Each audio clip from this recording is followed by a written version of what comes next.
বলা হবে, হাজী সাহেব তুমি হজ করেছ? তুমি তো তোমার মেয়েকে ঠকিয়েছ, তুমি তো তোমার মেয়ের সম্পত্তিগুলো ছেলেকে দিয়েছ, ছেলেকে ঠকিয়ে ছেলের সম্পত্তিগুলো মেয়েকে দিয়েছ, তুমি তোমার ছেলে মেয়ের সাথে জুলুম করেছ। আজ আমি তোমাকে ক্ষমা করব না। তুমি যদি আমার ইবাদত না করতা, আমার হক যদি নষ্ট করতা, আমি তোমাকে মাফ করতাম। কিন্তু তুমি বান্দার হক নষ্ট করেছো। বান্দা, তুমি বান্দার হক নষ্ট করেছো, আমি তোমাকে কশ্চিনকালেও ক্ষমা। তো এইরকম হাজী সাহেব, এইরকম গাজী সাহেব, এইরকম আলেম সাহেব, এইরকম ইমাম সাহেব, এরকম মানুষ গাজীপুরের মধ্যে আছে? আছে ভাই, আছে। ঠকানো যাবে না ভাই। আল্লাহ পাক আপনাকে যে সম্পদ দিয়েছেন সমানভাবে বন্টন করতে হবে। ছেলের হক ছেলেকে দিতে হবে, মেয়ের হক মেয়েকে দিতে হবে, না হলে জালেমের কাতারে দাঁড়াতে হবে। আপনি কিন্তু আল্লাহর জান্নাতে প্রবেশ করতে পারবেন না। আল্লাহ তখন তাদেরকে বলবেন, বান্দা, শুধুমাত্র তোমরা শয়তানের ইবাদত করার কারণেই আজ তোমাদের কোমরের মধ্যে আমি শিকল লাগাই দিয়েছি, যাও তোমরা আজকে জাহান্নামে চলে যাও। সম্মানিত উপস্থিতি, দয়াময় আল্লাহ আপনাদের সবাইকে কেমন রেখেছেন ভাই? আলহামদুলিল্লাহ, আল্লাহ পাক আমাকেও ভালো রেখেছেন। আমাদের মনিব, আমাদের মালিক, আমাদের আল্লাহ আমাদেরকে যেভাবেই রাখুক, আমরা সুখে থাকি দুঃখে থাকি, সব সময় আমাদের মালিকের শুকরিয়া আদায় করব, সব সময় বলবো আলহামদুলিল্লাহ। সম্মানিত উপস্থিতি, দুনিয়ার জীবনের পরে একটি জীবন আছে। ওই জীবনটার নাম কি? পরকাল। আমাদের দুনিয়ার জীবন শেষ হবে, শেষ হবার পরে আরেকটি জীবন শুরু হবে। যে জীবনটার শুরু আছে, কখনোই শেষ হবে না। শুরু আছে, শেষ হবে না। কিন্তু আমাদের দুনিয়ার জীবনটা যে কোনো সময় শেষ হতে পারে, যে কোনো সময়। কিন্তু পরকাল যে শুরু হবে, এই পরকালের আর শেষ হবে কখনো? কখনো শেষ হবে না, অনন্তকাল। এই পৃথিবীতে আপনি যা করেন, দুইটা রাস্তা রয়েছে। একটি রাস্তা হচ্ছে আল্লাহর, আর একটি রাস্তা হচ্ছে শয়তানের। আপনি যদি আল্লাহর রাস্তায় চলতে পারেন, তাহলে মৃত্যুর পরে যিনি আপনাকে জান্নাতের মতো নিয়ামত দান করবেন তিনি কে? তিনি হচ্ছেন আল্লাহ। আর আপনি যদি শয়তানের পথ অনুসরণ করেন, আপনি যদি শয়তানের পথে চলেন, তাহলে আপনার মৃত্যুর পরে যিনি আপনাকে জাহান্নামের মধ্যে নিক্ষেপ করবেন তিনি কে? আল্লাহ। তিনি হচ্ছেন আল্লাহ। দুইটা পথ, একটি হচ্ছে আল্লাহর আর একটি হচ্ছে শয়তানের পথ। আমাদের দুনিয়ার জীবন যখন শেষ হবে, হাসরের মাঠে আল্লাহর সামনে 3 শ্রেণীর আমল নামা আল্লাহর সামনে প্রেজেন্ট করা হবে। কয় শ্রেণীর ভাই? 3 শ্রেণীর আমল নামা কার সামনে দেওয়া হবে? আল্লাহর সামনে দেওয়া হবে। প্রিয় ভাইরা আমার, হাসরের ওই কঠিন মুসিবতের সময়, হাসরের কঠিন ময়দানে আল্লাহ রাব্বুল আলামিনের সামনে 3 শ্রেণীর আমল নামা আল্লাহর সামনে তুলে ধরা হবে। 3 শ্রেণীর মধ্যে প্রথম শ্রেণীর আমল নামার মধ্যে শিরিক থাকবে, কুফর থাকবে। আমার বন্ধুগণ, আল্লাহ রাব্বুল আলামিন প্রথম শ্রেণীর মানুষ যারা হবে, যাদের আমল নামার মধ্যে শিরিক থাকবে, যাদের আমল নামার মধ্যে কুফর থাকবে, আল্লাহ পাক ওই শ্রেণীর মানুষগুলোর দিকে ফিরেও তাকাবেন না। আল্লাহ রাব্বুল আলামিন তাদের দিকে তাকাবেন না।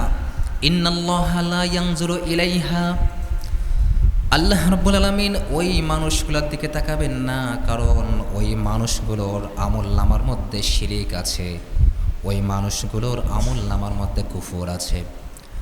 আমার বন্ধুগণ, শিরিক এমন জঘন্যতম একটি অপরাধ। আপনি শয়তানের ধোকায় পড়ে, শয়তানের ওসায়ে পড়ে যদি কোনো গুনাহে করে ফেলেন, আপনার আমল নামার মধ্যে যত গুনাহই থাকুক না কেন, যদি আপনার আমল নামার মধ্যে শিরিক না থাকে, কুফর না থাকে, তাহলে আল্লাহ রাব্বুল আলামিন আপনার জীবনের সমস্ত গুনাহ গুনাহগুলো মাফ করে দিয়ে আপনাকে জান্নাতে ঢুকাই দিবেন। আর একটু আওয়াজ দিয়ে বলি সুবহানাল্লাহ। কিন্তু আপনার আমলনামার মধ্যে যদি শিরিকের মতো জঘন্যতম অপরাধ থাকে, আল্লাহ কিন্তু আপনাকে ক্ষমা করবেন না। আল্লাহ রাব্বুল আলামিন বলছেন, ইন্নাহু মাইয়ুশরিক বিল্লাহি ফাকাদ হারামাল্লাহু আলাইহিল জান্নাহ ওয়া মাআওয়াহুন নার ওয়া মা লিয-যালিমিনা মিন আনসার। জোরে বলি আল্লাহু আকবার। আল্লাহ রাব্বুল আলামিন বলে দিয়েছেন, কোন ব্যক্তির আমলনামার মধ্যে যদি যাররা পরিমাণ শিরিক থাকে, কি থাকে? কারো আমলনামার মধ্যে যদি যাররা পরিমাণ শিরিক থাকে আর ওই ব্যক্তি যদি তাওবা ছাড়া মৃত্যুবরণ করে, আল্লাহ রাব্বুল আলামিন বলেছেন ওই ব্যক্তির জন্য জান্নাতটা হারাম হয়ে যাবে। ওই ব্যক্তিটা কশিন কালেও আল্লাহর জান্নাতের ভিতরে প্রবেশ করতে পারবে না। রিসেন্টলি আমি গতকাল একটি ঘটনা দেখলাম। আপনার রাজবাড়ির মধ্যে দেখলাম যে একজন মহিলা কিছু মানুষ নিয়ে ঢোল তবলা বাজাতে বাজাতে কবিরাজের বাড়ি যাচ্ছে। একটি খাসি নিয়ে মান্নত করেছে, খাসি নিয়ে কোলের মধ্যে আবার সন্তান, ঢোল বাজাতে বাজাতে যাচ্ছে কবিরাজের বাড়ি। জিজ্ঞেস করা হলো, কি ব্যাপার, আপনি ঢোল বাজাতে বাজাতে কোলে আপনার সন্তান, আবার খাসিটাকে সুন্দরভাবে মালা টালা পরিয়ে নিয়ে আসছেন কেন, কোথায় যাচ্ছেন? বলছে যে আমার তো বিবাহ হয়েছে প্রায় 8 বছর, আমার স্বামী তো বিদেশে থাকে, প্রবাসী। 8 বছর বিবাহ হয়েছে, আমার কোনো সন্তান নেই, অনেক চিকিৎসা করেছি, সন্তান হয় না। একজনের কাছে শুনলাম এখানে একজন মহিলা কবিরাজ আছে, ওনার কাছে আসলে নাকি সন্তান হয়। তো আমি ওনার কাছে এসেছি, এসে সন্তানও চেয়েছি, আল্লাহ আমাকে সন্তানও দিয়েছেন, নাউজুবিল্লাহি মিন যালিক। তো আমি মানত করেছিলাম যে আমার যদি সন্তান হয় তাহলে আমি এই দরবারে একটা খাসি দিব, এই মহিলাকে একটা কাপড় দেব, এই নানান কিছু বলছে। তো এই মহিলার আকীদা ঠিক আছে ভাই? কোনো মানুষ কি সন্তান দিতে পারে? আর একটু আওয়াজ দেন, কোনো মানুষ কি সন্তান দেওয়ার ক্ষমতা রাখে? কোনো মানুষের ক্ষমতা নাই সন্তান দেওয়ার। সন্তান কে দেন? সন্তান দেন আল্লাহ। আল্লাহ রাব্বুল আলামিন বলছেন, লিল্লাহি মুলকুস সামাওয়াতি ওয়াল আরদি ইয়াখলুকু মা ইয়াশা ইয়াহাবু লিমান ইয়াশাউ ইনাসান ওয়া ইয়াহাবু লিমান ইয়াশাউ যুকুর। জোরে বলি আল্লাহু আকবার। আমার বন্ধুগণ, আসমান এবং জমিনের মালিক কে? আরও কি আওয়াজ দিয়ে বলতে হবে, আসমান এবং জমিনের মালিক কে? আসমান এবং জমিনের মালিক হচ্ছেন আল্লাহ। সেই আল্লাহ বলছেন, ইয়াখলুকু মা ইয়াশা, আমি যা ইচ্ছা তাই সৃষ্টি করতে পারি, আমি যা ইচ্ছা তাই সৃষ্টি করার ক্ষমতা রাখি। ও পৃথিবীর মানুষ, পৃথিবীর কোনো মানুষ তো সন্তান দিতে পারে না। পৃথিবীর কোনো মানুষ, কোনো পীর, কোনো দরবেশ, কোনো হুজুর কেউ সন্তান দিতে পারে না। সন্তান দিতে পারেন কে? কে সন্তান দিতে পারেন? সেই আল্লাহ রাব্বুল আলামিন বলছেন, ইয়াহাবু লিমান ইয়াশাউ ইনাসাও, আমি আল্লাহ যাকে ইচ্ছা কন্যা সন্তান দান করি, ওয়া ইয়াহাবু লিমান ইয়াশাউ যুকুর, আর আমি আল্লাহ যাকে ইচ্ছা তাকে আমি পুত্র সন্তান দান করি। সন্তানকে দেন আল্লাহ, সন্তান দান করেন আল্লাহ পাক। তার পরের আয়াতের মধ্যে বললেন, আও ইযাউযুহুম যুকরানাও ওয়া ইনাসা, আমি যাকে ইচ্ছা তাকে পুত্র সন্তানও দেই, কন্যা সন্তানও দেই। আর যাকে ইচ্ছা ওয়াজআল মাইয়াশাউ আকিমা, আর যাকে ইচ্ছা তাকে পুত্রও দেই না, কন্যাও দেই না, বন্ধা বানিয়ে রাখি। সন্তান দেওয়ার মালিক কে ভাই? আল্লাহ। এই যে মহিলাটা নাম হচ্ছে তানিয়া, তার স্বামী থাকে বিদেশে, এই মহিলার 8 বছর হয়েছে, সন্তান হয় না, মান্নত করেছে সেই পীর মহিলা আর কি, সেই মহিলার কাছে যে সন্তান চেয়েছে, বলছে হ্যাঁ আমি আল্লাহ আমাকে সন্তান দিয়েছে, এখন আমি মহিলার কাছে যাচ্ছি, মহিলাকে একটা খাসি দিব, গিফট করব, একটি শাড়ি দিব, নানান কিছু বলছে। আস্তাগফিরুল্লাহ, নাউযুবিল্লাহ। এরকম আকীদা যদি থাকে তাহলে কি আল্লাহ তাকে ক্ষমা করবেন কখনো? কখনো ক্ষমা করবেন না ভাই, কখনো না। আপনার যা কিছু প্রয়োজন চাইতে হবে কার কাছে? চাইতে হবে আল্লাহর কাছে। আল্লাহ ছাড়া পৃথিবীর কোনো মানুষের কাছে চাওয়া যাবে না। প্রিয় ভাইয়ের আমার, শিরিক এত জঘন্যতম একটি অপরাধ। শিরিক হচ্ছে কবিরা গুনাহগুলোর মধ্যে অন্যতম একটি কবিরা গুনাহ। আমার ভাইয়েরা, আমি অনেক সময় উদাহরণ দিয়ে বলে থাকি, মিথ্যা কথা বলা এটাও কিন্তু কবিরা গুনাহ। মিথ্যা বলা হচ্ছে কবিরা গুনাহ। আপনি যদি নামাজ ছেড়ে দেন এটাও কিন্তু কবিরা গুনাহ। কোনো ব্যক্তি যদি ইচ্ছাকৃতভাবে ফরজ নামাজ ছেড়ে দেয়, ওই ব্যক্তির মাঝে কিন্তু ঈমান থাকে না, কিন্তু ওই যে সে নামাজ ছেড়ে দিল, সে কবিরা গুনাহ করলো। আপনি মিথ্যা কথা বললেন, আপনি কবিরা গুনাহ করলেন। আপনি যদি সুসাইড করে মারা যান, আপনি কিন্তু কবিরা গুনাহ করে ফেললেন। আপনি যদি শিরিক করেন, আপনি কিন্তু কবিরা গুনাহ করলেন। আমার বন্ধুগণ, বোঝানোর জন্য বলছি, আপনি বিবাহ করেছেন, বিবাহর পরে দেখলেন আপনি যাকে বিবাহ করেছেন, আপনি যেই মহিলাটাকে বিবাহ করেছেন, আপনার বিবি 5 ওয়াক্ত নামাজ সময় মতো আদায় করে না। আপনি তাকে বোঝান, আপনি তাকে দিন বোঝান, পরকালের ভয় দেখান, তারপরে ওই মহিলা 5 ওয়াক্ত নামাজ পড়ে না, আপনার বিবি 5 ওয়াক্ত নামাজ পড়ে না, 5 ওয়াক্তর জায়গায় 2 ওয়াক্ত পড়ে, 3 ওয়াক্ত পড়ে। এই কথা এরকম যখন কন্টিনিউ চলতে থাকে, একদিন আপনি আপনার বাবাকে বললেন, বাবা, আমি আমার বিবিকে বিবাহ করেছি, আমার বিবি তো 5 ওয়াক্ত নামাজ পড়ে না, সে তো 3 ওয়াক্ত পড়ে, 2 ওয়াক্ত পড়ে।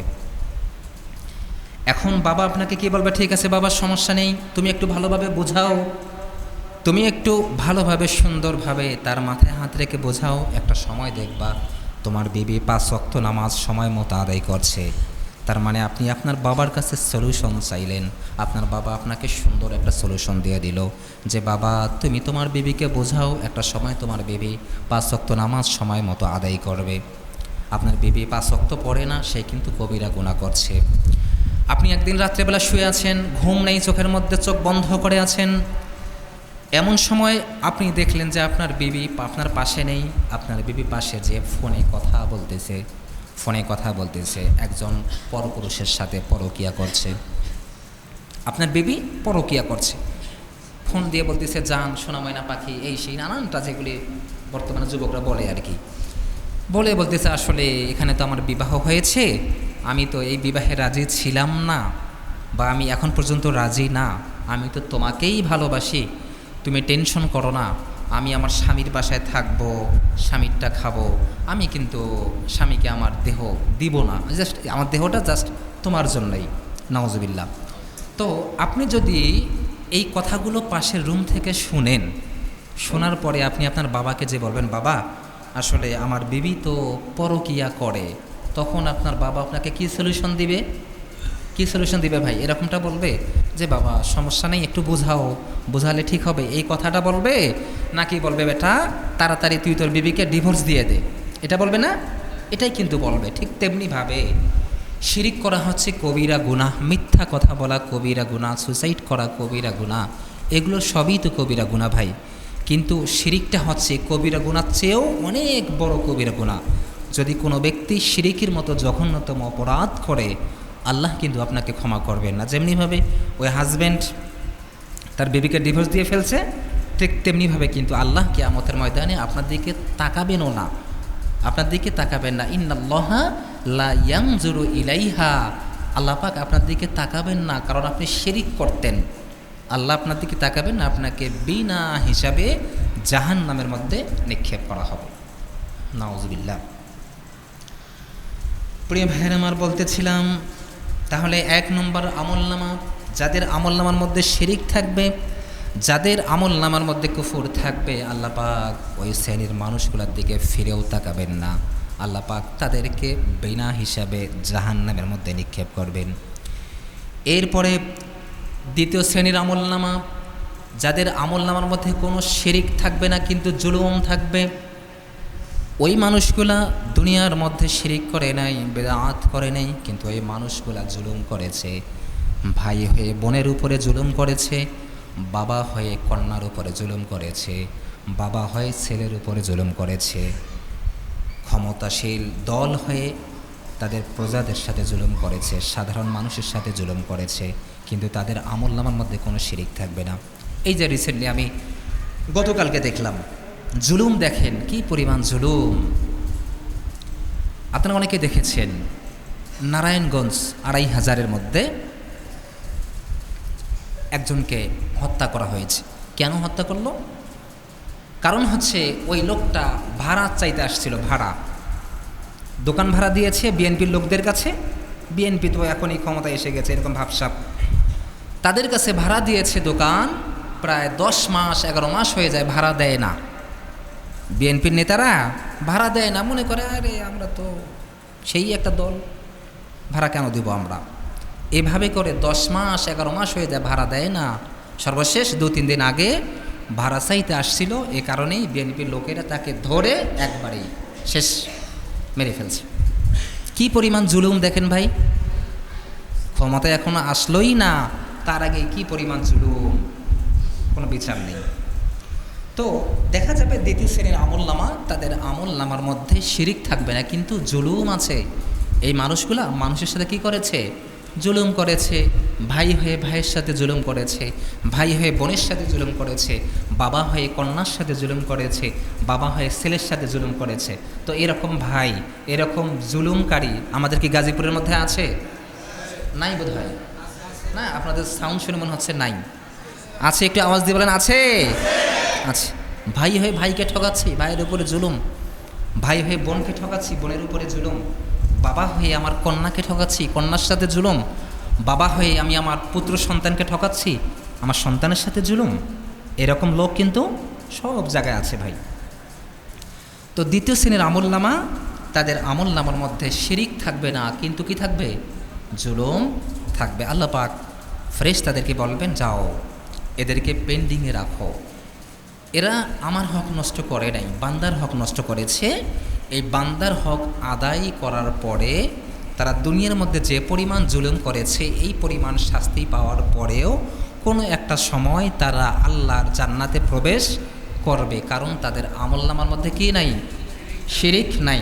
আর যাদের আমলনামার মধ্যে শিরিক থাকবে তারা কোশ্চিনকালেও জান্নাতে প্রবেশ করতে পারবে না। তো দ্বিতীয় শ্রেণীর আমলনামা আল্লাহ বলবেন যে তাদেরকে পেন্ডিংয়ে রাখো, তারা হক আদায় করবে।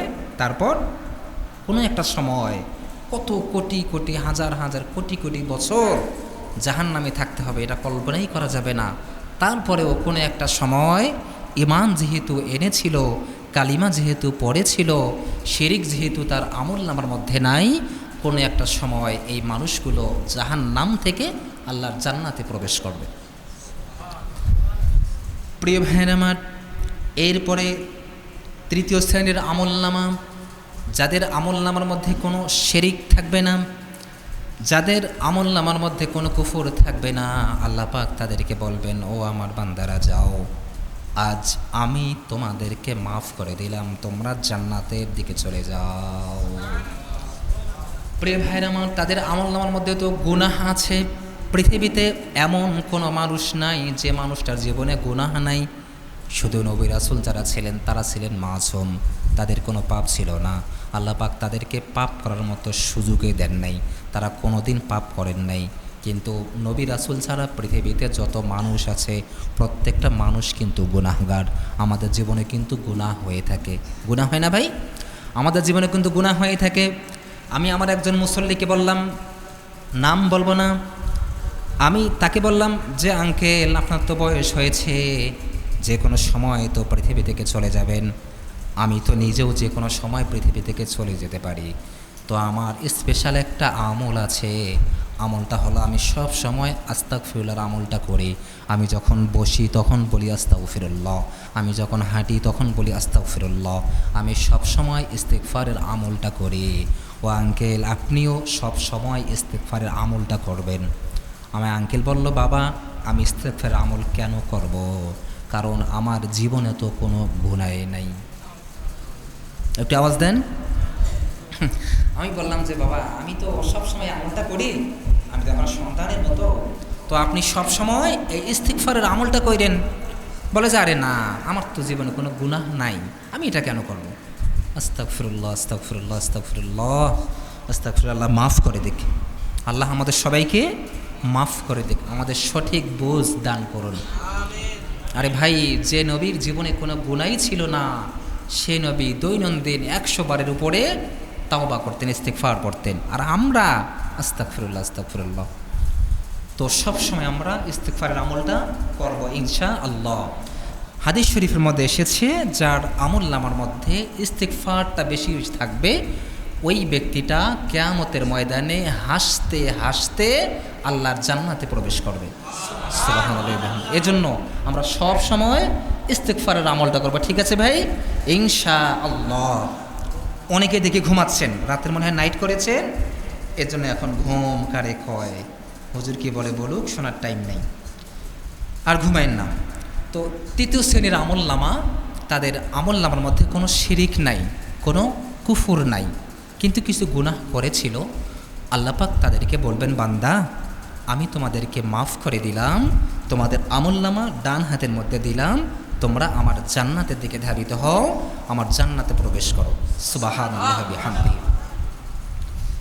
প্রিয় ভাইয়ের আমার, এই ব্যক্তিগুলো তো অবাক হয়ে যাবে, কি ব্যাপার, জীবনে তো ছোট বড় কত গুনাহ করেছি, আল্লাহ পাক আমাকে কেন ক্ষমা করে দিলেন? আমার বন্ধুগণ, ওই ব্যক্তিটা বিশ্বাস করতে চাইবে না। আল্লাহকে বলবেন, ও আল্লাহ, জীবনে তো আমি কত গুনাহ করেছি, আমি মিথ্যা কথা বলেছি, নামাজ ঠিকভাবে পড়ি নাই, আমি জিনার মতো জঘন্যতম অপরাধ করেছি, তারপরেও তুমি কেন আমার আমল নামা ডান হাতের মধ্যে দিয়েছ? তারপরেও তুমি আমাকে কেন জান্নাতে যেতে বলছো? আল্লাহ, বুঝতে পারলাম না। আল্লাহ পাক বলবেন, বান্দা তুমি জিনাহ করেছ, তুমি 5 ওয়াক্ত নামাজ হয়তো বা সময় মতো পড়ো নাই। ও বান্দা, তুমি মিথ্যা বলেছ, তুমি অন্যায় করেছ, কিন্তু তোমার আমল নামার মধ্যে আমি কোনো শিরিক খুঁজে পাই নাই, তোমার আমল নামার মধ্যে আমি কোনো কুফর খুঁজে পাই নাই। বান্দা, আমি তোমাকে মাফ করে দিলাম। আমার বন্ধুগণ, আল্লাহ রাব্বুল আলামিন কেন মাফ করেন জানেন? আল্লাহ পাক যখন রহমতটা সৃষ্টি করেছেন, আল্লাহ পাক যখন দয়া মায়া ভালোবাসা যখন সৃষ্টি করেছেন, এই দয়া এই মায়া ভালোবাসা সৃষ্টি করার পর এই ভালোবাসাটাকে আল্লাহ 100 ভাগে বিভক্ত করেছেন। কত ভাগে ভাই? আর একটু আওয়াজ দেন। ডান পাশের ভাইরা একটু বলেন, কত ভাগ? বাম পাশের ভাইরা সবাই মিলে 100 ভাগ করেছেন আল্লাহ। ঘুমায়েন না। তো আল্লাহ যখন দয়া মায়া ভালোবাসা যখন সৃষ্টি করেছেন, এই দয়া মায়া ভালোবাসা সৃষ্টি করার পরে এই দয়া মায়া ভালোবাসাগুলোকে তিনি 100 ভাগে বিভক্ত করেছেন। 100 ভাগে বিভক্ত করে 99 ভাগ ভালোবাসা আল্লাহ নিজের কাছে রেখে দিয়েছেন, আর 1 ভাগ ভালোবাসা পৃথিবীতে যত প্রাণী রয়েছে প্রত্যেকটা প্রাণীকে আল্লাহ একটু একটু করে বন্টন করে দিয়েছেন। সুবহানাল্লাহ বিহামদিহি। আমাকেও দিয়েছেন, আপনাকেও দিয়েছেন, আমাদের সবাইকে দিয়েছেন। পৃথিবীতে যত মানুষ এসেছিল, এখন যত মানুষ আছে, ইভেন ফিউচারে যত মানুষ আসবে যাবে, প্রত্যেকটা মানুষ প্রত্যেকটা প্রাণীকেই আল্লাহ 1 ভাগটাই সবাইকে বন্টন করে দিয়েছেন। তাহলে 100 ভাগের মধ্যে 99 ভাগ কার কাছে রেখেছেন? আল্লাহ নিজের কাছে রেখেছেন। আর 1 ভাগ দয়া 1 ভাগ ভালোবাসা আল্লাহ পৃথিবীর যত প্রাণী রয়েছে প্রত্যেকটা মানুষ থেকে শুরু করে যত প্রাণী হিংস্র প্রাণী আছে তাদেরকেও আল্লাহ পাক বন্টন করে দিয়েছেন। এই যে ভাই ভাইয়ের প্রতি ভালোবাসা, পিতামাতার সন্তানের প্রতি কি ভালোবাসা, এই যে ভালোবাসা, এর কারণ হলো আল্লাহ পাক 1 ভাগ ভালোবাসা সবাইকে বন্টন করে দিয়েছেন। আমার বন্ধুগণ, হিংস্র একটি প্রাণী বাঘ, এই বাঘের মধ্যেও কিন্তু ভালোবাসা আছে তার সন্তানের জন্য, সিংহের মধ্যেও কিন্তু ভালোবাসা আছে তার সন্তানের জন্য। এমনিভাবে যত প্রাণী আল্লাহ পাক সৃষ্টি করেছেন প্রত্যেকটা প্রাণীকে দিয়েছেন। আমার বন্ধুগণ, আল্লাহ রাব্বুল আলামিন ওই ব্যক্তিগুলোকে বলবে, আমার বান্দা, দুনিয়ার মধ্যে তোমরা আমার ইবাদত বন্দেগী করেছো, আমি তোমাদেরকে বলেছিলাম যে বান্দা তোমরা আমার পথে চলো, শয়তানের পথ চলো না, তোমরা শয়তানকে অনুসরণ করো না। ও বান্দা, তোমরা আমার পথে চলেছিলা, তোমরা আমাকে প্রতিশ্রুতি দিয়েছিলা, তারপরেও তোমাদের হয়তো বা 5 ওয়াক্তর জায়গায় 1 ওয়াক্ত ঠিকভাবে পড়তে পারো নাই, শয়তানের ধোঁকায় পরে হয়তো বা কোনো গুনাহ করেছো। আমি আল্লাহর তো অনেক দয়া, আমি আল্লাহর তো অনেক ভালোবাসা, আমার ভালোবাসা এবং দয়া দিয়ে তোমাদের পিছনের সমস্ত গুনাহগুলো মাফ করে দিলাম। আমার তো অনেক দয়া, আমার তো অনেক ভালোবাসা, আমি তোমাদের পিছনের সব গুনাহ মাফ করে দিলাম। কারণ তোমাদের আমল নামার মধ্যে কি নাই? কি নাই ভাই? আরেকটু আওয়াজ দেন। শিরিক নাই। এই কারণেই আমি তোমাদেরকে মাফ করে দিলাম, তোমরা আমার জান্নাতের দিকে যাও। প্রিয় ভাইরা আমার, এই মানুষগুলো খুশিতে লাফাতে থাকবে। লাফাতে লাফাতে তারা তাদের আত্মীয় স্বজন যত রিলেটিভ আছে তাদের মা বাবার কাছে যাবে, যে বলবে, মা দেখো, আল্লাহ আমাদের আমল নামার ডান হাতের মধ্যে দিয়েছেন, আল্লাহ আমাদের সাথে কত উত্তম আচরণ করেছেন।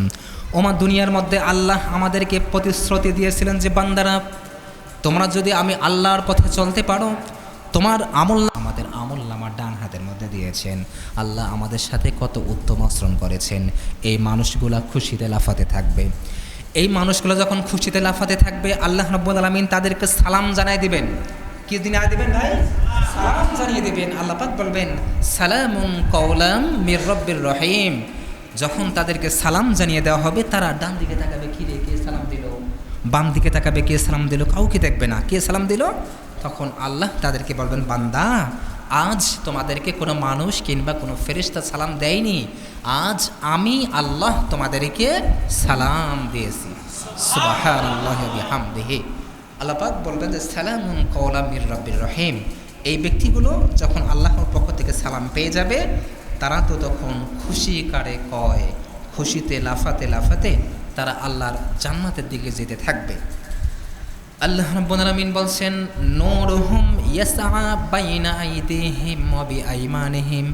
এই মানুষগুলো যখন আল্লাহর জান্নাতের দিকে যেতে থাকবে, আল্লাহ পাক তাদেরকে একটি আলো দিবেন, আলো, যে আলো দিয়ে তারা আল্লাহর জান্নাত পর্যন্ত পৌঁছাবে। আমার বন্ধুগণ, ওই ব্যক্তিগুলোর কপালের মধ্যে একটা নূর ভেসে উঠবে, ওই ব্যক্তিগুলোর হাতের মধ্যে নূর থাকবে, ওই ব্যক্তিগুলো ওই আলো দিয়ে আল্লাহর জান্নাতের দিকে যেতে থাকবে। আমার ভাইয়েরা, এই মানুষগুলো যখন আল্লাহর জান্নাতের সামনে যাবে, অনেকগুলো জান্নাত। জান্নাত কয়টা? জান্নাত কয়টা ভাই? জান্নাত হচ্ছে 8টা। এই মানুষগুলো প্রথম জান্নাতের সামনে যাবে। যাওয়ার পরে ফেরেশতারা বলবেন যে, আহলান সাহলান, আসো আসো আসো, তোমরা আমাদের ভিতরে প্রবেশ করো, এই জান্নাতে প্রবেশ করো। তখন এই নেককার বান্দাগুলো বলবে, আচ্ছা, তোমরা যে বলছো তোমাদের জান্নাতে প্রবেশ করব, বলো তো তোমাদের জান্নাতের মধ্যে কি কি নাজ নিয়ামত আছে? তখন ফেরেশতারা জান্নাতের সমস্ত নাজ নিয়ামত তাদের সাথে শেয়ার করবেন। তারা বলবে যে, না না না না, এই জান্নাত আমাদের পছন্দ হয় নাই, এই জান্নাতে আমরা প্রবেশ করতে চাই না। এরপরে এই ব্যক্তিগুলো আর একটা জান্নাতের সামনে যাবে, সেখানে যে সে একই রকম কথা। ফেরেশতারা বলবে যে, আসো, এই জান্নাতে প্রবেশ করো, জান্নাতে এই আছে সেই আছে। তারা বলবে যে, না, এই জান্নাতটাও আমাদের পছন্দ হয় নাই। এভাবে করে সর্বশেষ জান্নাতুল ফেরদাউসের সামনে যখন যাবে, তখন ফেরেশতাদেরকে বলা হবে, তোমরা বলো এই জান্নাতের মধ্যে কী কী নিয়ামত আছে? ফেরেশতারা বলবেন যে, এই জান্নাতের মধ্যে এই এই নিয়ামত আছে। তখন তারা জান্নাতের ভিতরে প্রবেশ করবে। তখন তারা বলবে, হ্যাঁ, আমাদের তো মনে পড়েছে, কারণ আল্লাহ নবী সাল্লাল্লাহু আলাইহি সাল্লাম বলেছেন, ইজা সাআলতাল জান্নাহ ফাসআলিল জান্নাতাল ফিরদাউস। ও আমার উম্মতেরা, তোমরা যদি আল্লাহর কাছে জান্নাত চাও, তোমরা যখন আল্লাহর কাছে জান্নাত চাইবে, তখন তোমরা জান্নাতুল ফিরদাউস চাইবা। তো হ্যাঁ, মনে পড়েছে, আমাদের পয়গম্বর তো এই কথাই বলেছেন, ঠিক আছে, এই জান্নাত আমাদের পছন্দ হয়েছে, আমরা এই জান্নাতে প্রবেশ করতে চাই। এরপরে এই মানুষগুলো ওই জান্নাতের ভিতরে প্রবেশ করা শুরু করবে। এখন কিছু গুনাহগার, এই যেখানে আমরা যারা আছি, আল্লাহ আমাদের সবাইকে জান্নাত দান করুন। তো কিছু গুনাহগার, কিছু বদকার, কিছু নাফরমান, এই মানুষগুলো, এই যে যারা জান্নাতের দিকে যাচ্ছে, আলো দিয়ে আল্লাহ পাক তাদেরকে নূর দিয়েছেন, মানে তারা তো গুনাহগার, তারা একটু আড়াল হবে, মানে তাদের পিছনে এরকম থাকবে, পিছনে এভাবে থাকবে, এভাবে লুকায় থাকবে, লুকিয়ে লুকিয়ে কোনো রকমভাবে আল্লাহ যেন তাদেরকে না দেখে, তাদের ধারণা আর কি, আল্লাহ যেন কোনোভাবে আমাকে দেখতে না পায়, কারণ দেখলে তো আমাকে জাহান্নামে ফেলে দেবে, আমি তো গুনাহগার, আমি তো শিরিক করেছি, দুনিয়ার মধ্যে আমি আল্লাহর আইন মানি নাই, আমি মানুষের আইন মেনেছি, মানুষের রাজনীতি করেছি, তাই না? এগুলো ভাবতে ভাবতে তারা এরকমভাবে থাকবে। কাদের পিছনে? নেককারদের পিছনে এমনভাবে থাকবে। তো দেখবেন অনেক সময়, যখন ছোট্ট ছিলাম, আমার বাবা নাই, মারা গিয়েছেন, আল্লাহ জান্নাতুল ফেরদাউসের মেহমান বানিয়ে দিক। তো বাবা বলতো যে, বাবা বাইরে খেলতে যাও না, প্রচণ্ড রোদ, কষ্ট হবে। তখন তো বুঝতাম না, এখন তো সন্তানের বাবা হয়েছি, এখন বুঝতে পেরেছি যে আসলে বাবা এই কথাটা কেন বলতেন, যে বাবা বাহিরে যাইও না, বাহিরের রোদ, বাইরে খেলতে যেও না, ব্যথা বাবা, কষ্ট হবে তোমার। তো বাবা এমনটা বলতো। আমি একদিন বাবা বলেছে বাবা যেও না, আমি তারপরে গিয়েছি, ছোটো ছিলাম তো, তারপরে গিয়েছি, বাবার কথাকে অ্যাভয়েড করে আমি খেলতে গিয়েছি। খেলতেছিলাম, এমন সময় দেখলাম যে বাবা আসতেছে। তখন কি করলাম, মাঠের পাশে একটা গাছ ছিল, গাছের পাশে গিয়েছি, গাছের কিনারে, বাবা যেন আমাকে দেখতে না পায়। বাবা এদিকে যাচ্ছে, আমি গাছের এদিকে যাচ্ছি, দেখতে না পায়। ঠিক এরকমভাবেই যারা গুনাহগার, যারা বদকার, তারা নেককারদের পিছনে থাকবে, যে কোনোভাবেই যদি আল্লাহর জান্নাতে প্রবেশ করা যায়, তারা জান্নাতের গেট পর্যন্ত যাবে। আল্লাহ কি এগুলো দেখেন না? আল্লাহ দেখেন কি না? আল্লাহ দেখেন। এরপরে আল্লাহ ফেরেশতাদেরকে বলবেন, ফেরেশতা আর তোমরা বসে থেকো না, এখন যাও, এই সমস্ত গুনাহগারদেরকে, এই সমস্ত নাফরমানদেরকে, এই সমস্ত বদকারদেরকে তোমরা একটা একটা করে ধরো আর তাদেরকে আলাদা করে ফেলো।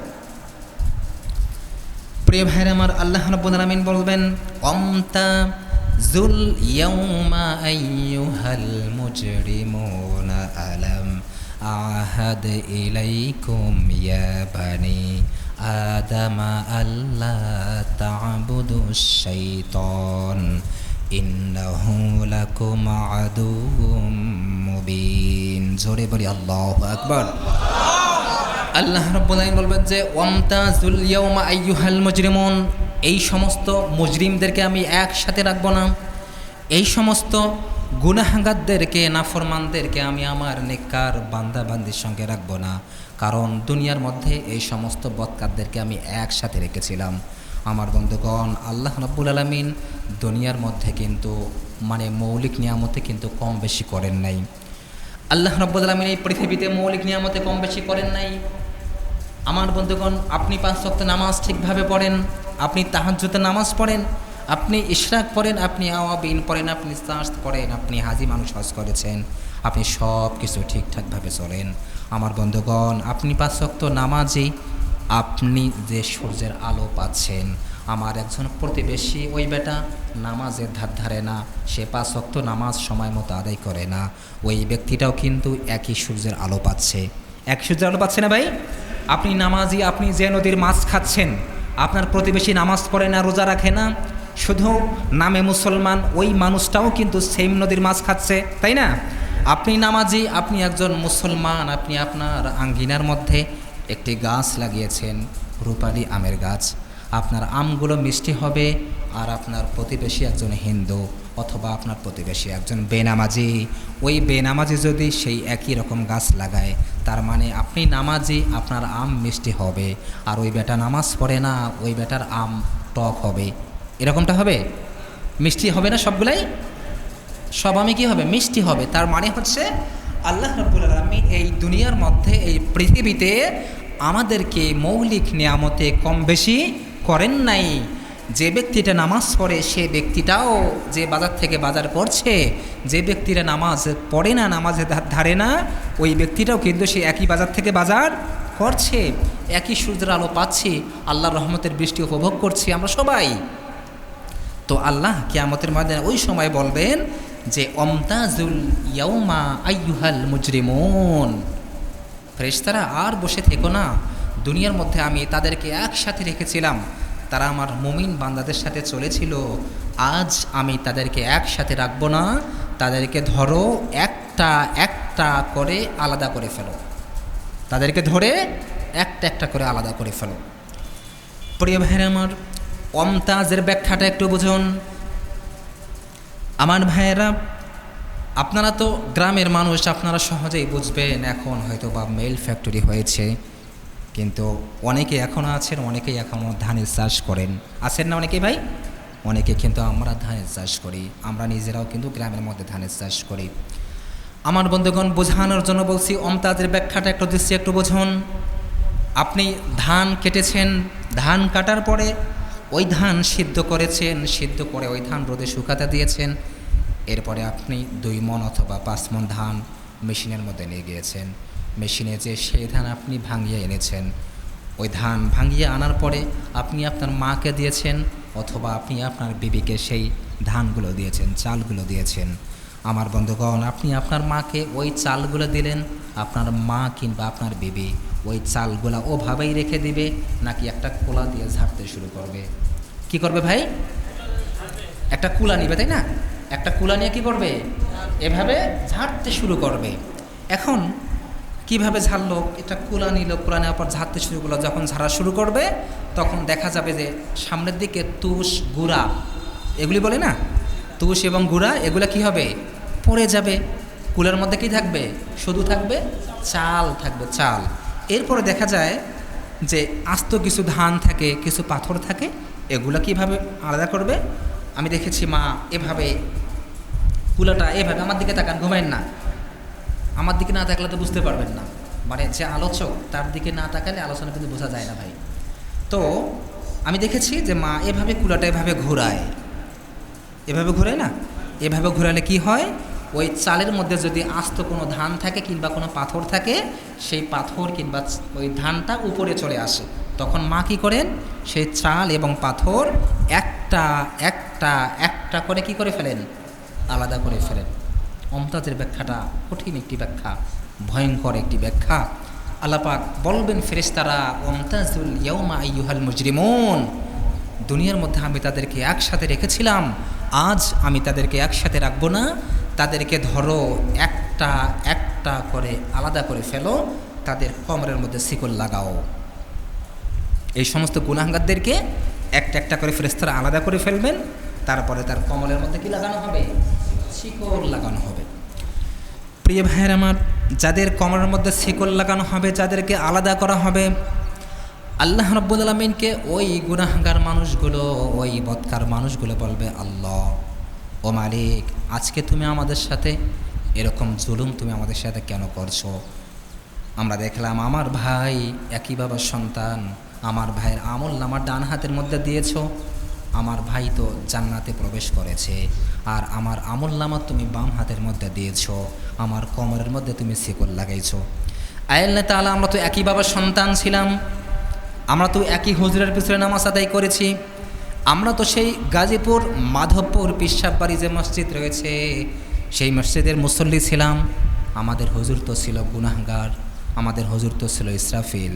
ও আল্লাহ, আমরা একই হুজুরের পিছনে নামাজ পড়েছি, আমার ভাই জান্নাতি, আর আমার কোমরের মধ্যে তুমি শিকল লাগাইছো, আল্লাহ তুমি এটা কেন করলাম? এটা কিন্তু বলবে যে আমরা তো একই বাবার সন্তান ছিলাম, আমার ভাই জান্নাতি, তার সাথে কত উত্তম আচরণ করেছো, আর আমার সাথে এরকম খারাপ ব্যবহার করলা, আমার আমলনামা বাম হাতের মধ্যে দিয়েছো, আমার কোমরের মধ্যে শিকল লাগাইছো, কেন আল্লাহ এটা কেন করলা তুমি? সে তো আমার বন্ধু ছিল, কেন করলা? প্রিয় ভাইয়ের আমার, আল্লাহ রাব্বুল আলামিন তখন তাদেরকে জানিয়ে দিবেন, আলাম আহাদ ইলাইকুম ইয়া বানি আদম আল্লাহ তা'বুদুশ শাইতান ইন্নাহু লাকুম আদুউম মুবিন। জোরে বলি আল্লাহু আকবার। আল্লাহ রাব্বুল আলামিন তখন তাদেরকে বলবেন, আমার বান্দারা শোনো, ও নাফরমানেরা শোনো, আলাম আহাদ ইলাইকুম ইয়া বানি আদম, ও বনি আদমের সন্তানেরা শোনো। আমার ভাইয়েরা, বনি আদম বলতে পৃথিবীতে যত মানুষ আছে সবাই কিন্তু বনি আদম।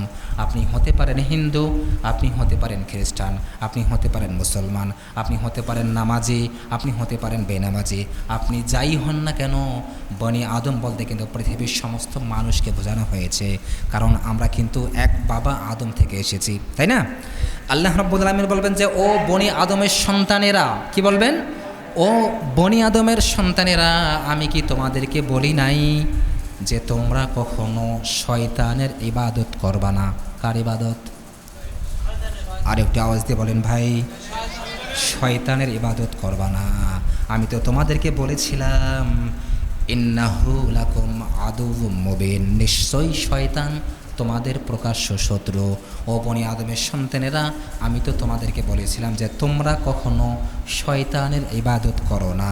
আজকে তোমাদের কোমরের মধ্যে শিকল লাগানোর কারণ হলো তোমরা আমি আল্লাহর ইবাদত করো নাই, তোমরা ইবাদত করেছো শয়তানের। কার ইবাদত করেছো? শয়তানের ইবাদত করেছো, যার কারণেই আজ তোমাদের কোমরের মধ্যে আমি শিকল লাগিয়েছি। প্রিয় ভাইরা আমার, এই পৃথিবীর মধ্যে কোনো মানুষ শয়তানের ইবাদত করে? কেউ কি শয়তানের ইবাদত করে বা করতে চায়? কেউ কিন্তু শয়তানের ইবাদত করে না আমার বন্ধুগণ। অথচ আল্লাহ রাব্বুল আলামিন বললেন, আলাম আহাদ ইলাইকুম ইয়া বানি আদম আল্লা তা'বুদুশ শাইতান। ও বনি আদমের সন্তানেরা, আমি তোমাদেরকে বলেছি যে তোমরা শয়তানের ইবাদত করো না। আজকে তোমাদের কোমর মধ্যে শিকল লাগানোর কারণ হলো তোমরা শয়তানের ইবাদত করেছো, যার কারণে তোমাদের কোমরের মধ্যে আমি শিকল লাগাই দিয়েছি। আমার বন্ধুগণ, পৃথিবীতে যত মানুষ আছে কোনো মানুষ কিন্তু শয়তানের ইবাদত করে না।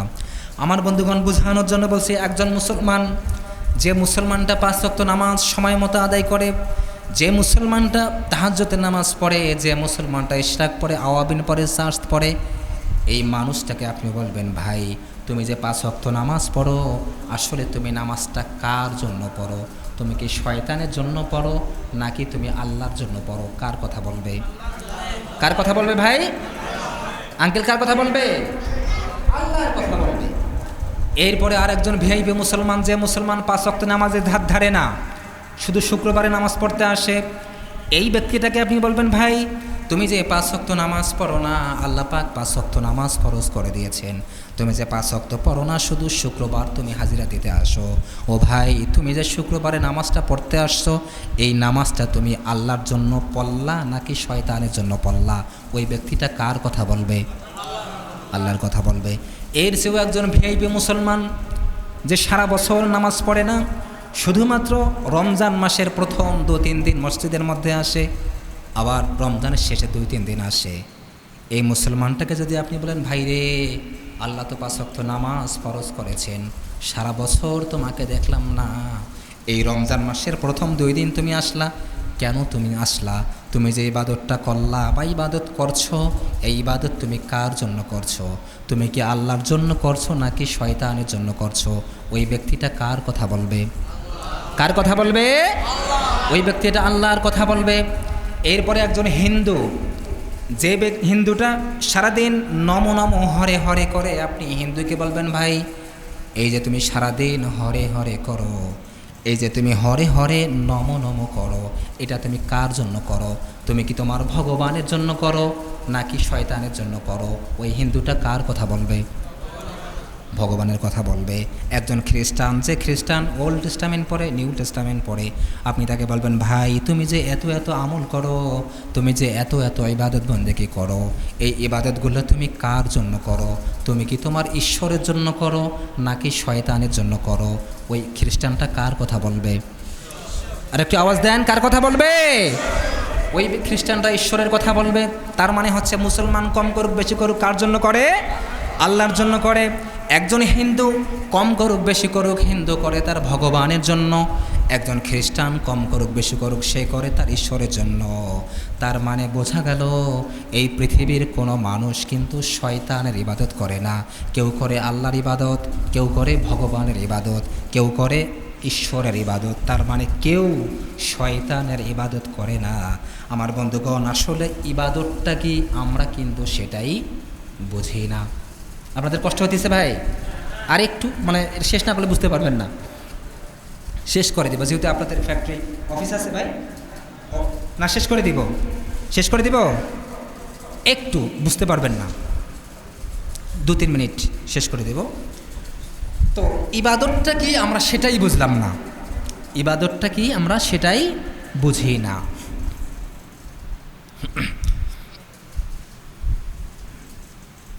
প্রিয় ভাইয়েরা আমার, ইবাদতটা কি সেটা আজকে বুঝে নেবেন।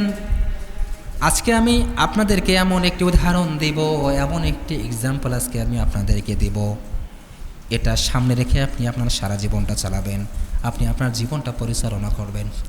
আপনি ইবাদতটা কি আজকে আপনি বুঝতে পারবেন যে ইবাদতটা কাকে বলে বা কাহাকে বলা হয়। আমার বন্ধুগণ, এই পৃথিবীতে আমরা যখন এসেছিলাম আমাদের জন্য কিন্তু আজান হয়েছিল না? এই পৃথিবীতে আমরা যখন এসেছি আমাদের জন্য আজান হয়েছিল, কিন্তু ওই আজানের মধ্যে কিন্তু কোনো নামাজ ছিল না, ওই আজানের কোনো নামাজ ছিল না। আবার আপনার আমার জীবনে এমন একটা সময় আসবে আপনার আমার জীবনে এমন একটা নামাজ আসবে, ওই সময় নামাজ আদায় করা হবে, কিন্তু নামাজের জন্য কিন্তু কোনো আজান দেওয়া হবে না। হবে? আমার বন্ধুগণ, যখন পৃথিবীতে এসেছি ওই সময় আমাদের জন্য আজান হয়েছে, ওই আজানের মধ্যে কিন্তু নামাজ ছিল না। আবার আপনি যখন এই পৃথিবী থেকে চলে যাবেন, বলা হবে মসজিদের মাইকের মধ্যে অ্যালাউন্স করে দেওয়া হবে, অমুকের ছেলে অমুক পৃথিবীতে আর নাই, আপনারা জানাজা পড়তে আসবেন। আপনার জন্য নামাজ পড়া হবে, কিন্তু ওই নামাজের জন্য কিন্তু আজান দেওয়া হবে না। তার মানে আপনার জীবনের শুরু থেকে নিয়ে আপনার মৃত্যু পর্যন্ত আপনার চলাফেরা, আপনার ওঠা বসা, আপনার রাজনীতি, আপনার ব্যবসা নীতি, আপনার সমাজনীতি, আপনার যা কিছু আছে এর মধ্যে যতটুকু হবে আল্লাহ এবং তার রাসূলের সুন্নাহ অনুযায়ী, ঠিক ততটুকুই হচ্ছে আল্লাহর ইবাদাত। আর এর বাহিরে যা হবে সবটুকুই হবে শয়তানের ইবাদাত। বুঝতে পেরেছেন? আমার জীবনের শুরু থেকে নিয়ে মৃত্যু পর্যন্ত আমার চলাফেরা, আমার ওঠা বসা, আমার রাজনীতি, আমার ব্যবসা নীতি, আমার রিক্সা চালানীতি, আমার অটো চালানীতি, যা কিছু আছে এর মধ্যে যতটুকু হবে আল্লাহ এবং তার রাসূলের সুন্নাত অনুযায়ী, ঠিক ততটুকুই হচ্ছে আল্লাহর ইবাদাত। আর এর বাহিরে যা হবে সবটুকু হবে কার ইবাদাত? শয়তানের ইবাদাত। প্রিয় ভাইরা আমার, হাসরের ময়দানে এটা কে রে? আল্লাহ। আমি কি নাম? আল্লাহ তো সব কিছু জানেন। সে বলবে আমার নাম হচ্ছে আব্দুল কুদ্দুস। কি নাম? কি নাম ভাই? এদিকে আসো। আব্দুল কুদ্দুস এদিকে আসবে, ফেরেশতাকে বলা হবে তার আমলনামাটা স্টার্ট করো।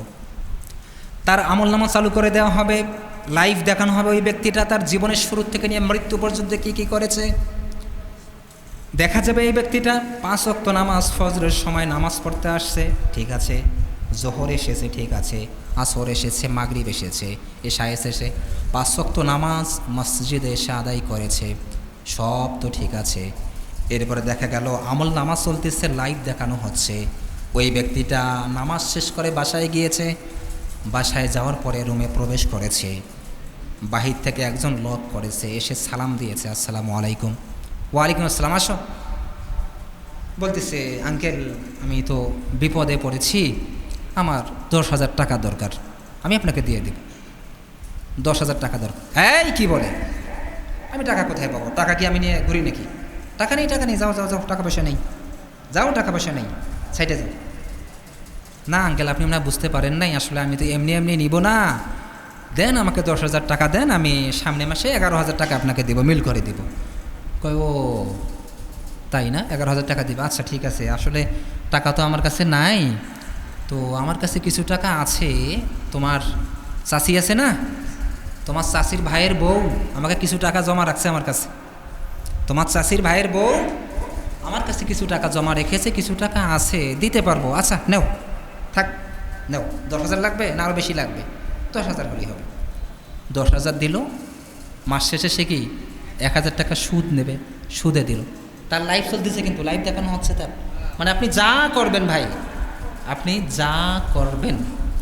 প্রিয় ভাইয়ের আমার, আল্লাহ রাব্বুল আলামিন বলে দিয়েছেন, লোকমান হাকিম তার সন্তানকে নসিহত করেছিল, ইয়া বোনাইয়া, হে আমার কলিজার টুকরা সন্তান, ইন্নাহা মিসকালা হাব্বাতিম মিন খরদাল ফাতাকুন ফি সখর, বলেছিল হে আমার সন্তান, তুমি দুনিয়ার মধ্যে যদি কোনো জাররা পরিমাণ কোনো কাজ করো, সেটা নেক কাজ হোক অথবা বদ কাজ হোক, এই কাজটা তুমি যদি আসমানের উপরে উঠে করো, অথবা 7 তবক জমিনের নিচে যেও করো, অথবা ফাতাকুন ফি সখর, অথবা তুমি যদি পাথরের ভিতরে ঢুকেও করো, তারপরেও তুমি কিন্তু আল্লাহর চোখকে ফাঁকি দিতে পারবে না। আমার বন্ধুগণ, আপনাদেরকে বোঝাচ্ছিলাম, ওই ব্যক্তিটার আমল নামার মধ্যে তার আমল দেখানো হচ্ছে। ওই ব্যক্তিটা বাসায় গিয়েছে, এমনিতে টাকা ধার দেয় নাই, যখন বলেছে আঙ্কেল আমি তো আপনাকে 10-এর সাথে 1 মিল করে 11,000 দিব, তখন বলেছে বাবা টেনশন করো না, যদি আরও লাগে আমাকে বলো, আমার কাছে তোমার চাচির ভাইয়ের বইয়ের টাকা জমা আছে, সমস্যা নেই, দিচ্ছি। দিয়ে দিল। এই যে সুদ খাইলো, কি খাইলো ভাই? সুদ। আল্লাহ রাব্বুল আলামিন বলেন, বান্দা দুনিয়ার মধ্যে তুমি নামাজ পড়েছো, নামাজটা হচ্ছে আমি আল্লাহর ইবাদত, আর তুমি সুদে টাকা লাগাইছিলে বান্দা, ও বান্দা, তুমি টাকা ধার দেও নাই, তুমি সুদে টাকা লাগাইছিলা। এই সুদটা কিন্তু শয়তানের ইবাদত। এই শয়তানের ইবাদত করার কারণে আজ তোমার কোমরের মধ্যে আমি আল্লাহ শিকল লাগাই দিয়েছি। এরপরে দেখা যাক একজন হাজী সাহেব, এই এটা কে রে? আল্লাহ আমি। কি নাম? আব্দুর রহিম। ও আল্লাহ, আমি তো শুধু নামাজে পড়ি নাই, আমি তো হজও করেছিলাম। দেখো দেখো আমি কতবার হজ করেছি। আল্লাহ বলবে ঠিক আছে ফেরেশতারা, তার আমল নামাটা স্টার্ট করো, তার আমল নামাটা চালু করে দাও। হাজী সাহেব হজ করেছেন, তারপরও তার কোমরের মধ্যে শিকল কেন? আমল নামাজ চালু করে দেওয়া হয়েছে। ওই ব্যক্তিটা 5 ওয়াক্ত নামাজ পড়েছে, রোজা রেখেছে, হজ করেছে অসংখ্যবার। আমল নামা দেখানো হচ্ছে ওই ব্যক্তিটা হজ করতে গিয়েছে খানায় কাবা। এই যে আমার আঙ্কেল কিছুদিন আগে গিয়েছিলেন। আমার বন্ধুগণ, এটা আসলে ভাগ্য লাগে, কপাল লাগে। পবিত্র একটা জায়গায় যেতে কপাল লাগে ভাই, সবাই কিন্তু যেতে পারে না। আমি কিন্তু এখন পর্যন্ত যেতে পারি নাই। এটা কপাল লাগে, আল্লাহ কবুল করতে হয়। তো দেখা গেল ওই ব্যক্তিটা হজ করতে গিয়েছে, খানায় কাবার মধ্যে হাতটা এভাবে ধরেছে, ধরে আল্লাহকে বলতেছে, আল্লাহ পৃথিবীর কোনো মানুষ জানুক আর না জানুক, তুমি তো জানো আমি কত বড় গুনাহগার। মানে কি করা হচ্ছে ভাই? আব্দুর রহিমের লাইভ দেখানো হচ্ছে। আব্দুর রহিম হজ করতে গিয়েছে, হজ করতে যে খানায় কাবার মধ্যে হাত ধরে আল্লাহকে বলতেছে, কি বলতেছে শোনেন। বলতেছে, আল্লাহ তাআলা পৃথিবীর কোনো মানুষ জানুক আর না জানুক, তুমি তো ভালো করেই জানো আমি কত বড় গুনাহগার, আমি কত বড় জালেম। পৃথিবীর কোনো মানুষ হয়তো বা জানে না আমি মানুষগুলোকে ধোঁকা দিয়েছি, আমি মানুষগুলোকে বোকা বানিয়েছি। আল্লাহ, ও আল্লাহ, আমি যখন হজ করার উদ্দেশ্যে বের হয়েছি, হজ করার আসার আগেই 1 সপ্তাহ আগে গরু জবাই করে, খাসি জবাই করে অনেক মানুষকে দাওয়াত দিয়ে খাইয়েছিলাম। সেখানে আমার ছেলে মেয়েও ছিল। আল্লাহ তাআলা, তুমি তো আমাকে 20 বিঘা সম্পত্তির মালিক বানিয়েছিলা, তুমি তো আমাকে 10 বিঘা সম্পত্তির মালিক বানিয়েছিলা। ও আল্লাহ, আমি আমার মেয়েকে ঠকিয়েছিলাম, আমি আমার মেয়ের নামে শুধু 1 বিঘা জমি দিয়েছি, বাকি 9 বিঘা জমি আমি আমার সন্তান, আমার ছেলের সন্তানের নামে লিখে দিয়েছি। ও আল্লাহ, তুমি তো জানো এটা কত বড় অন্যায়। ও আল্লাহ, তুমি তো জানো এটা কত বড় অপরাধ। ও আল্লাহ, তুমি আমাকে মেহেরবানি করে মাফ করে দাও। আমি আমার মেয়েকে বুঝিয়েছিলাম, মা টেনশন করিস না, কান্নাকাটি করিস না, তুই তোর বাবাকে জনমের মতো ক্ষমা করে দে, তোর বাবা হজ করতে যাচ্ছে, ফিরে নাও আসতে পারে। আল্লাহ, আমি আমার মেয়েটাকে ভুলভাল বুঝিয়েছিলাম, মেয়েটাকে আমি বোকা বানিয়েছিলাম, মেয়ের হক নষ্ট করে মেয়ের সম্পত্তি আমি আমার ছেলের নামে লিখে দিয়েছিলাম। ও আল্লাহ, তুমি তো জানো আমি কত বড় জালেম, আমি কত বড় জুলুম করেছি। আল্লাহ, দয়া করে মায়া করে তুমি আমাকে মাফ করে দাও। আবার হাজী সাহেব বলতে পারেন, জয় আল্লাহ তাআলা, অনেক হাজী সাহেব কিন্তু আছেন, মানে ছেলেকে ঠকিয়ে মেয়েকে লিখে দেয়, আছে না?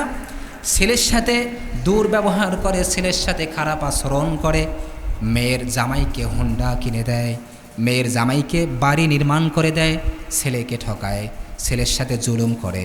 এরকম বাবা এই গাজীপুরের মধ্যে কি আছে নাকি? আছে ভাই, আছে। মানে ছেলেকে ঠকাচ্ছে, ছেলের নামে কিছুই দিচ্ছে না। ছেলে বলতেছে, বাবা আমি একটা ব্যবসা করব, তুমি একটু আমাকে জায়গা দেখায় দাও, বা এটা করো সেটা করো, কিছু টাকার প্রয়োজন। মানে ছেলেকে গুরুত্বই দিচ্ছে না। সে মেয়ের জামাইকে হুন্ডা কিনে দিচ্ছে, মেয়ের জামাইকে বাড়ি করে দিচ্ছে, মেয়েকে মানে কত আপ্যায়ন করতেছে মেয়েকে। তার মানে সে ছেলেকে ঠকিয়ে ছেলের হক মেয়েকে দিচ্ছে। এগুলো কিন্তু লাইভ দেখানো হচ্ছে। এখন বলবে, আল্লাহ তাআলা, আমি তো আমার ছেলের সাথে জুলুম করেছি। কোনো হাজী সাহেব বলবেন, আমি আমার মেয়ের সাথে জুলুম করেছি। আল্লাহ, ও আল্লাহ, তুমি আমাকে মাফ করে দাও। আমার বন্ধুগণ, ওই সময় আল্লাহ তাকে বলবেন, আমার বন্ধুগণ, আমি ইসরাফিল বলি যে এখন তো জিবরিল আমিন পৃথিবীতে আসার কোনো বিধান নাই। জিবরিল আমিন তো আর ওহী নিয়ে আসবে না। যদি ওহী আসার বিধানটা থাকতো, জিবরিল আমিন যদি পৃথিবীতে আসার বিধান থাকতো, ওহী নিয়ে আসার বিধান থাকতো, যে হাজী সাহেব তার মেয়েকে ঠকিয়ে ছেলের নামে জমি লিখে দিয়েছে, যে হাজী সাহেব তার ছেলেকে এর নামে সম্পদ লিখে দিয়েছে, ওই হাজী সাহেবের কানের মধ্যে ফেরেশতা এত জোরে একটা থাপ্পড় লাগাই দিত, বলতো হাজী সাহেব আপনি হজ করতে এসেছেন, এটা হচ্ছে আল্লাহর ইবাদত। আপনি আপনার ছেলেকে ঠকিয়ে মেয়েকে দিয়েছেন, আপনি আপনার মেয়েকে ঠকিয়ে ছেলেকে দিয়েছেন, এটা কিন্তু আল্লাহর ইবাদত না, এগুলো কিন্তু শয়তানের ইবাদত। ও হাজী সাহেব আজ আপনি কান্না করছেন, কান্না করতে করতে আপনার চোখ দিয়ে যদি রক্ত বের হয়, এই রক্ত দিয়ে যদি পুরো কাবা শরীফ তরিয়ে যায়, তারপরেও পশ্চিম কালেও কিন্তু আল্লাহ পাক আপনাকে ক্ষমা করবেন না, করবেন না ক্ষমা। বলা হবে হাজী সাহেব তুমি হজ করেছ, তুমি তো তোমার মেয়েকে ঠকিয়েছ, তুমি তো তোমার মেয়ের সম্পত্তিগুলা ছেলেকে দিয়েছ, ছেলেকে ঠকিয়ে ছেলের সম্পত্তিগুলা মেয়েকে দিয়েছ, তুমি তোমার ছেলে মেয়ের সাথে জুলুম করেছ, আজ আমি তোমাকে ক্ষমা করব না। তুমি যদি আমার ইবাদত না করতা, আমার হক যদি নষ্ট করতা, আমি তোমাকে মাফ করতাম, কিন্তু তুমি বান্দার হক নষ্ট করেছো, বান্দা তুমি বান্দার হক নষ্ট করেছো, আমি তোমাকে কশ্চিনকালেও ক্ষমা। তো এইরকম হাজী সাহেব, এইরকম গাজী সাহেব, এইরকম আলেম সাহেব, এইরকম ইমাম সাহেব, এরকম মানুষ গাজীপুরের মধ্যে আছে, আছে ভাই, আছে। ঠকানো যাবে না ভাই। আল্লাহ পাক আপনাকে যে সম্পদ দিয়েছেন সমানভাবে বন্টন করতে হবে, ছেলের হক ছেলেকে দিতে হবে, মেয়ের হক মেয়েকে দিতে হবে, না হলে জালেমের কাতারে দাঁড়াতে হবে, আপনি কিন্তু আল্লাহর জান্নাতে প্রবেশ করতে পারবেন না। আল্লাহ তখন তাদেরকে বলবেন বান্দা শুধুমাত্র তোমরা শয়তানের ইবাদত করার কারণেই আজ তোমাদের কোমরের মধ্যে আমি শিকল লাগাই দিয়েছি, যাও তোমরা আজকে জাহান্নামে চলে যাও।